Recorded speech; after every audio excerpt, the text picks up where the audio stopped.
Hi friends, எல்லாருக்கும் வணக்கங்க. எல்லோரும் எப்படி இருக்கீங்க? நல்லா இருக்கீங்களா? இன்றைக்கி என்ன வீடியோனா, நம்ம ரோஸ் செடிக்கு என்னெல்லாம் ஃபெர்டிலைசர் என்னெல்லாம் கொடுக்குறேன்றதை நான் உங்கள்கிட்ட ஷேர் பண்ணிக்கிறேங்க. இங்கே பாருங்கள், ரோஸ் செடி எவ்வளோ செழிப்பாக இருக்குதுன்னு பாருங்களேன்.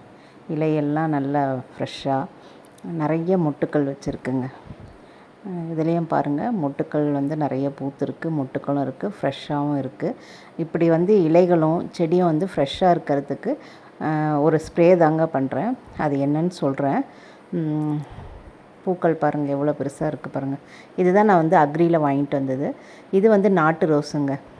கோயில்கிட்ட வாங்கிட்டு வந்தேன், இங்கே கோட்டை மாரியம்மன் கோயில்கிட்ட. நாட்டு ரோஸு நல்ல வாசமாக இருக்குங்க. பன்னீர் ரோஸும் இருக்குங்க. அது லைட் கலரில் இருக்குது. அது இதோட இன்னும் வாசமாக இருக்கும். அது நம்ம மண் தரையில் வச்சுருக்கோங்க கீழே. இந்த நாட்டு ரோஸையும் மழை பெஞ்சால் நல்லா தரையில் வச்சோம்னா இன்னும் நல்லா செடி படர்ந்து வந்துடுங்க. இந்த ரோஸும் கோயில்கிட்ட வாங்கிட்டு வந்தது தாங்க. இது பட்டன் ரோஸு, எல்லோ கலர் தான். 3 ரோஸ் வாங்கிட்டு வந்தேன். அதில் காஷ்மீர் ரோஸ் நிறைய பூக்கள் இருந்ததுங்க. வேறு தொட்டியில் வைக்கும்போது என்னென்னு தெரியல, அது காஞ்சு போச்சு. மீதி இந்த 2 செடி மட்டும் நல்லா வந்துடுச்சு. இதுலேயும் பாருங்கள், பூக்கள் நிறையவே இருக்குது. நிறைய மொட்டுக்களும் இருக்குங்க. இந்த நாட்டு ரோஸ் பாருங்களேன், கலரு அவ்வளோ அட்ராக்ஷனாக இருக்குங்க. பூக்களும் பார்த்திங்கன்னா நல்லா பெரிய பெரிய பூவாக தாங்க இருக்குது. இதுக்கு வாரத்துக்கு 2 நாள் இந்த ஃபெர்டிலைசரை ஸ்ப்ரே பண்ணி விடுறேங்க. அது என்னென்னு வீடியோவில் கடைசியாக சொல்கிறேன். ஸ்கிப் பண்ணாமல் பாருங்கள். முதல்ல பூக்கள் எல்லாத்தையும் நம்ம கட் பண்ணி எடுத்துருவோங்க. மொட்டுக்கள் கொஞ்சம் பூக்கிற மாதிரி இருக்க பூக்களை மட்டும் விட்டுட்டு மீதி எல்லா பூவையும் கட் பண்ணி எடுத்துட்டு கொஞ்சம் இலைகளையும் நம்ம ட்ரிம் பண்ணி விட்டுடுவோங்க. பாருங்கள், இந்த கிளையிலே பூ எடுத்துகிட்டு இன்னும் 3 மொட்டுக்கு இருக்குது. இந்த ரோஸ் நல்ல டார்க்கு கலராக இருக்குங்க, டார்க் எல்லோ. இதை நான் அக்ரியில் வாங்கிட்டு வந்தது. இன்னும் நான் தொட்டி மாற்றல, அந்த தொட்டியோடு தான் வச்சுருக்கேன். சின்ன தொட்டியாக தான் இருக்குது. பூக்கள் பெருசாகவே பூக்குதுங்க. அதுக்கு நான் செடிகளுக்கு கொடுக்குற உரம் தாங்க. எந்த செடிக்குமே நம்ம உரம் கொடுத்தோம்னா நல்லாவே பூக்கவும் செய்யும், காய்க்கவும் செய்யுங்க. பூக்கள் மேலே அதுக்கு முந்தி ரொம்ப ஆர்வம் இல்லை. இப்போ தான் எனக்கு ரோஸ்லாம் கொஞ்சம் நிறைய வளர்க்கணுன்னு ஒரு ஆர்வத்தில் தான் வாங்கி வச்சுருக்கேன். ரொம்ப செடி இல்லைங்க, மொத்தமாக சேர்த்தா 8 செடி தான் இருக்குது. 8 செடினாலும் அதை ஒழுங்காக பராமரித்தோம்னா நல்லாவே பூக்கள் கொடுக்குங்க. செடிகளுக்கு இந்த உரத்தை தாங்க நான் ஸ்ப்ரே பண்ணி விடுறேன். வாரத்துக்கு 2 முறையாவது ஸ்ப்ரே பண்ணி விட்டுறேங்க. என்பிகே தாங்க. 1 லிட்டரு தண்ணிக்கு 1 கிராமு. இது 2 கிராம் கிட்ட நான் போட்டிருக்கேன். இது நான் 2 லிட்டரு தண்ணி ஆக்கணும். இப்போதைக்கு நான் 1 லிட்டருக்கு தான் இப்போ கலக்கிறேன். அதுக்கப்புறம் 1 லிட்டர் வெறும் தண்ணியை ஊற்றி நல்லா மிக்ஸ் பண்ணிக்கலாங்க.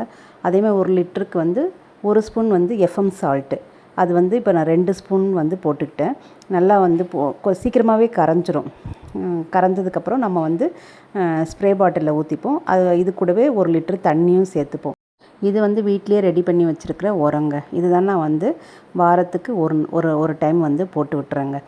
முட்டை ஓடு, வாழைப்பழத்தோல், டீத்தூள். முட்டை ஓடு, வாழைப்பழத்தூள்லாம் நல்லா காய வச்சிடணும். டீ தூளை நம்ம வீட்டில் டீ போட்டுருவோம் இல்லையா, அதோட வேஸ்ட்டை தான் நல்லா வெயிலில் காய வச்சு அதையும் எடுத்து எல்லாத்தையும் நம்ம காய வச்சு நல்லா பவுடராக அரைச்சி வச்சுருக்கிறது தாங்க இது நல்லா கரைஞ்சிருச்சுங்க. இப்போ நம்ம ஸ்ப்ரே பாட்டிலில் ஊற்றிப்போம். இது கூடவே 1 லிட்டரு தண்ணியும் சேர்த்து நல்லா குலுக்கி விட்டுட்டு நம்ம ஸ்ப்ரே பண்ணி விட்டுருவோங்க. இது ஃபில்டர் பண்ணணுன்ற அவசியம் இல்லைங்க. எதுவும் தூசிலாம் எதுவும் இருக்காது. அப்படியே இலைகள் மேலே நம்ம ஸ்ப்ரே பண்ணணுங்க. அப்போ தான் இலைகள் எப்போவுமே ஃப்ரெஷ்ஷாக இருக்கிற மாதிரி இருக்கும். நம்ம என்ன தான் நம்ம வேர்களுக்கு தண்ணி ஊற்றினாலும் இலைகள் மேலே நம்ம இது மாதிரி ஸ்ப்ரே பண்ணி விட்டால் தான் இலைகள் கொஞ்சம் பசுமையாக தெரியும். இதை நம்ம வாரத்தில் 2 டைம் கொடுக்கலாங்க. அதே மாதிரி கொடுத்ததுக்கப்புறம் வீட்டில் ரெடி பண்ணி வச்சுருக்க இந்த உரத்தையும் ஒரு 2 ஸ்பூன் போட்டு மண்ணை நல்லா கொத்தி விட்டுட்டு அதுக்கப்புறம் நம்ம தண்ணி ஊற்றி விட்டுறலாங்க. இது வாரத்துக்கு 1 முறை கொடுத்தா போதும். ஸ்ப்ரே பண்ணுறது மட்டும் 2 டைம் பண்ணால் போதுங்க. அதுக்கப்புறம் 2 வாரத்துக்கு 1 முறை புண்ணாக்கு கரைசல் கொடுப்பேங்க.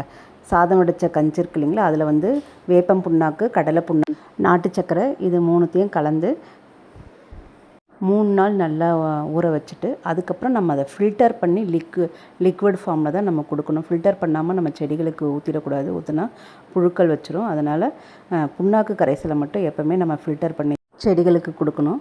அதே தரையில் வச்சுருக்க செடிகள்லாம் பரவாயில்ல, கொடுத்துக்கலாம். தொட்டிலன்னும் போது ஃபில்டர் பண்ணவும் செய்யணும், நல்லா டைல்யூட் பண்ணியும் கொடுக்கணுங்க. அப்போ தான் புழுக்கள்லாம் வைக்காமல் இருக்கும், செடியும் நல்லா வளர்ச்சி இருக்குங்க. ரோஸ் செடிகளுக்கு மட்டும் இந்த உரங்கள் தாங்க கொடுக்குறேன். ஓகே ஃப்ரெண்ட்ஸ், பாருங்கள், பிடிச்சிருந்தால் லைக் பண்ணுங்கள். ஃபஸ்ட் டைம் நம்ம சேனலை பார்க்குறவங்க சப்ஸ்கிரைப் பண்ணிக்கோங்க. மேலும் நண்பர்களுக்கும் ஷேர் பண்ணுங்கள். அடுத்த வீடியோவில் பார்க்கலாம். நன்றிங்க.